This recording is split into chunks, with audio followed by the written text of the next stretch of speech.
Approximately in 1969, I had a very bad automobile accident and had several crowns and various and sundry things done.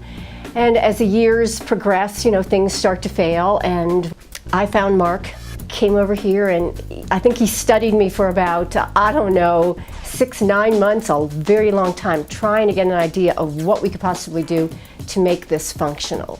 He sent me to an oral surgeon here in town, and he did all these new CAT scans and things and said all of the implants were really not seated correctly, and the only way we could get around this was by doing some massive surgery, which we'd actually be cutting the jaw, moving it out.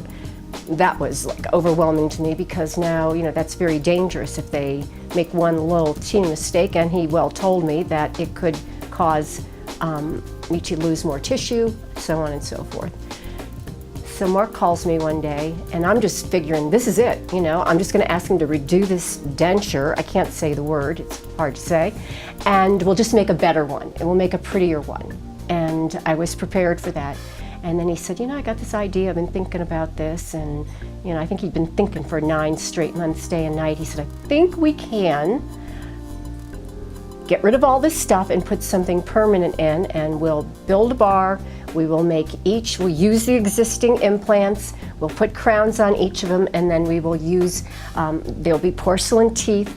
My thought on this is something I wear every day. This is like the most important thing going for me, is that's the thing I pay attention to when I talk to people, I interview people, I work with people day in and day out, and that is the first thing I notice about them, is their eyes and their smile.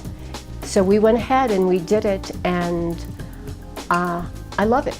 I feel this is the first time I've smiled in 10 years. For 10 years I did not smile, I could not eat, I was self-conscious, I hid my mouth all the time, I did not laugh, and I laugh loudly and big, and that I had to. And it was hard for me when we completed this task to act normal.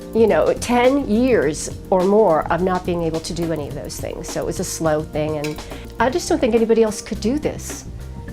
I researched every day and went so many places trying to find help, and there was none.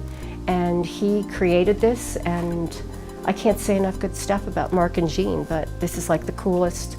I don't even consider it a dental office. I consider it an extension of my family, so to speak. I mean, these are good people, and they do unbelievable work.